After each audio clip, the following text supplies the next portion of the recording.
सियासी नाश्ते की फैसल बात कर लेते हैं। मुल्क में सियासी डेडलॉक बरकरार है हमेशा की तरह, लेकिन उम्मीद है कि बर्फिगले की हुकूमत की जानिब से मुज़ाकरात की दावत अब भी मौजूद है।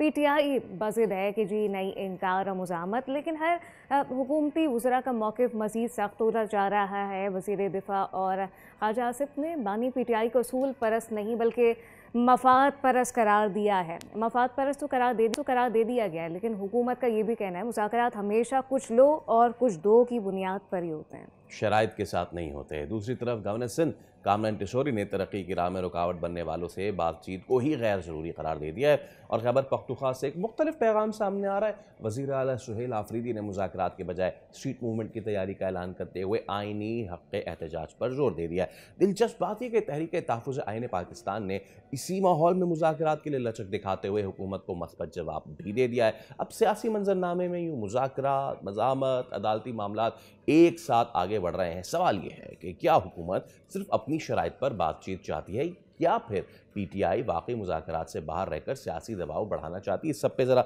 बात कर लेते हैं। हमारे साथ मौजूद है सीनियर एडिटर पर्सन अब्सा कोमल। अस्सलाम वालेकुम अब्सा, और बहुत शुक्रिया आपके वक्त के लिए। मेरा पहला सवाल आपसे यही है कि हुकूमत और अपोजिशन इत्तेहाद तहरीक तहफ़्फ़ुज़ आइन पाकिस्तान के माबैन होने वाले मुज़ाकरात जो हो रहे हैं, होंगे नहीं होंगे, होंगे या नहीं होंगे? एक तो चीज़ ये ये होते हैं अलग तो कोई बात है। हल नज़र आ रहा है उसका?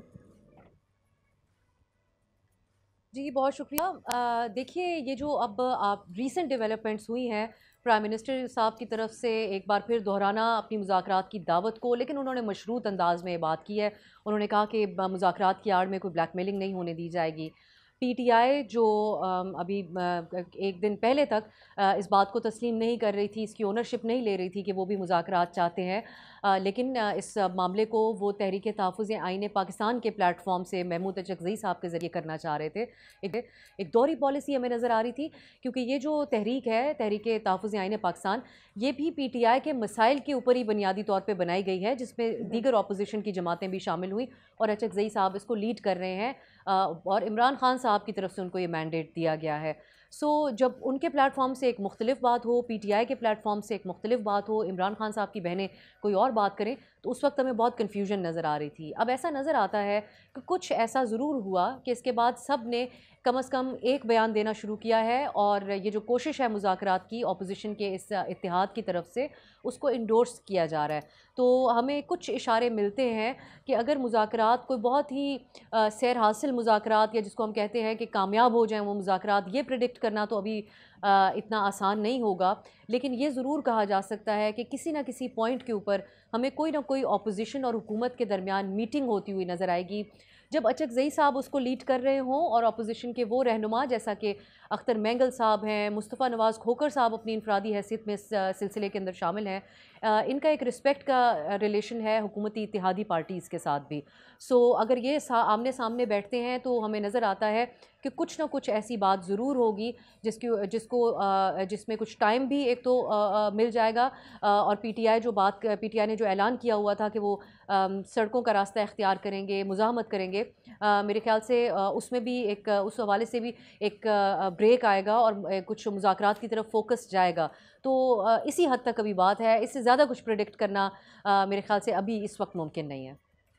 अच्छा, स्टिल कन्फ्यूजन तो अभी भी बरकरार है, लेकिन अगर माजी करीब में भी देखें, पीटीआई हो या फिर हुकूमत मुज़ाकरात के साथ जारहाना रवैये पर जोर देते दिखाई दिए, जिससे कोई तक फ़ायदा नहीं हुआ है और मुज़ाकरात से शुरू होने से पहले ही नाकाम होते देखते हैं हम। लेकिन जब दीगर पार्टियां भी शामिल हो तो क्या फ़रीक़ैन को आप समझती हैं जारहाना बयानात और इक़दामात से गुरेज करना होगा और पीटीआई की सोशल मीडिया की जो जो तमाम तर चीज़ें हैं उन पर भी तवज्जो देनी चाहिए?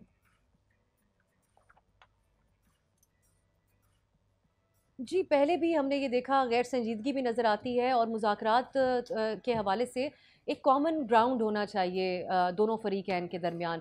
कोई एक नुक्ता ऐसा होना चाहिए जिसके ऊपर बातचीत हो सके। यहाँ पर हमें बिल्कुल इंटायरली डिफरेंट जो बातें आईने पाकिस्तान के प्लेटफॉर्म से कही गई हैं, उसमें जो है इलेक्शन के हवाले से जाँच करवाना है, चीफ़ इलेक्शन कमिश्नर का तकर्रुर, मुल्क में ह्यूमन राइट्स की वायलेशंस को रोकना, ये तमाम चीज़ें उन्होंने डिमांड की हैं। अदालतों की आज़ादी को बहाल करना, ये तमाम उनके डिमांड्स हैं। ये तो हुकूमत ने बड़ी मेहनत करके ये अमेंडमेंट्स की, उसके अलावा जितनी चीज़ें हैं वो सूट करती हैं हुकूमत को, तो ये बज़ाहिर नज़र आता है कि ये सिर्फ ऑन पेपर डिमांड्स हैं। लेकिन बीच का रास्ता इमरान खान साहब की पार्टी के जो कोट लखपत में कैदी हैं उनके हवाले से भी एक तरफ डिमांड किया गया। फवाद चौधरी साहब जिस तहरीक को लीड कर रहे हैं, डायलॉग की कोशिश को, उनकी तरफ से तो वैसा कोई रिलीफ अगर आ जाता है, बुशरा बीबी के हवाले से कोई रिलीफ आ जाता है, तो फिर मैं समझती हूँ कि उसको हम कह सकते हैं कि एक कॉमन ग्राउंड है और स्टार्टिंग पॉइंट है। और सबसे बढ़ के अगर इमरान खान साहब की मुलाकातों को बहाल कर दिया जाता है किसी मुज़ाकरात के पहलीजे में, तो वो भी ट्रस्ट बिल्डिंग के लिए बड़ा अहम होगा। दूसरी बात आपने की पीटीआई के सोशल मीडिया के हवाले से, तो शुरू में तो ऐसा लगता था कि अलाइंड है पीटीआई का सोशल मीडिया पार्टी की पॉलिसी के साथ, जो बात वो यहाँ पर प्रेस कॉन्फ्रेंसेस के ज़रिए नहीं कर पा रहे हैं, जो कहने की उनको यहाँ पर आज़ादी नहीं है, वो उनका सोशल मीडिया जो कहीं और से ऑपरेट हो रहा है वो कह देता है। लेकिन बाद में ऐसे बहुत सारे मौक़े आए हैं जहाँ पे हमने देखा है कि जो सोशल मीडिया अकाउंट्स हैं पीटीआई के समेत पीटीआई के ऑफिशियल अकाउंट, वहाँ से ऐसे बयानात जारी किए गए जिसने यहाँ पर पाकिस्तान में पीटीआई को बहुत नुकसान पहुँचाया। जो पीटीआई के रहनुमा हमसे ऑफ द रिकॉर्ड बात करते हैं वो इस बात को तस्लीम करते हैं कि उनकी मेहनत के ऊपर कई दफ़ा पानी फेर देते हैं वो सोशल मीडिया की कैंपेन्स। मैं ये समझती हूँ कि इस हवाले से भी पीटीआई को अब देखना होगा और एक वाज़ेह पॉलिसी सामने लानी होगी। अचकज़ई साहब ने भी, आपको याद होगा, जो कुछ दिन पहले कॉन्फ्रेंस हुई उसमें ये शिकवा किया था पाकिस्तान तहरीक इंसाफ के सोशल मीडिया से कि वो बड़े सख्त बयानात जारी करते हैं, जो कोशिशों के जो चल रही हैं उसको बड़ा नुकसान पहुँचाते हैं, बिलखुसूस ख़वातीन के हवाले से जो अल्फाज इस्तेमाल किए जाते हैं। अब हमें देखना होगा कि क्या अब पार्टी थोड़ा मुनज़्ज़म अंदाज में आगे आएगी और एक ही बयानिया होगा जो उनके रहनुमा इमरान खान साहब की बहनें और उनका सोशल मीडिया भी उसी के ऊपर रिफ्लेक्ट करेगा, ताकि यकजा होकर पीटीआई बतौर अपोजिशन की एक बड़ी जमात जो इस वक्त एक मुश्किल दौर में गुजर रही है उसके मसाइल का कोई हल निकल सके। अच्छा, अब सब मुझे आखिर में ये बताइए कि ये बात तो खुशाइंद है कि अमरीकी जरीदे ने भारत को ट्रंप की नई खारजा पॉलिसी के लूजर्स जबकि पाकिस्तान को विनर्स में शामिल किया है। इस कुर्बत ने पाक अमरीका ताल्लुकात को नई जहत भी दे दी है। इसका मुस्तकबिल क्या था, कैसा देख रही हैं आप? जी, पाकिस्तान और अमेरिका के ताल्लुकात जो है वो वाकई उसका एक गैर मामूली दौर है, क्योंकि जब अफ़गानिस्तान से अमेरिका का इनखला हुआ था तो एक आम ख्याल ये था कि पाकिस्तान अब जो है वो इररेलेवेंट हो गया है अमेरिका के लिए। अब हमारे और अमेरिका के दरमियान कौन से ऐसे कॉमन इंटरेस्ट हैं जिसकी बेसिस के ऊपर हमारे अच्छे ताल्लुकात हों। इस सब के दौरान भारत जो कि बड़ा करीबी इत्तेहादी रहा है अमेरिका का और मुख्तलिफ हवालों से, ट्रेड के एतबार से भी कोई उसका मुवाजना नहीं हो सकता था उस वक्त पाकिस्तान के साथ। लेकिन जो पाकिस्तान ने भारत से जो कॉन्फ्लिक्ट, जो जंग थी वो जीती और उसके बाद से हम देखते हैं कि दिफाई एतबार से पाकिस्तान की पोजीशन दुनिया भर के अंदर इस खित्ते के अहम तरीन मुल्क के तौर पर उसको दिफाई तौर पर देखा गया।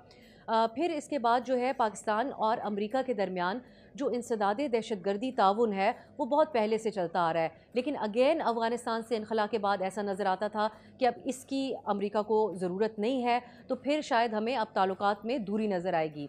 लेकिन डोनाल्ड ट्रंप जैसे ही प्रेसिडेंट बने तो उनको अमरीकी अवाम को सुनाने के लिए एक बड़ी खुशखबरी मिली और उसकी वो खुशखबरी देने का उनको मौका दिया पाकिस्तान ने, क्योंकि यहाँ पर एक दहशतगर्द जो कि मतलूब था अमरीका को, शरीफुल्लाह, जो कि एबी गेट हमले में जिसमें अमरीकी सोल्जर्स जो है वो मारे गए थे, उसको पकड़ के पाकिस्तान ने अमरीका के हवाले किया।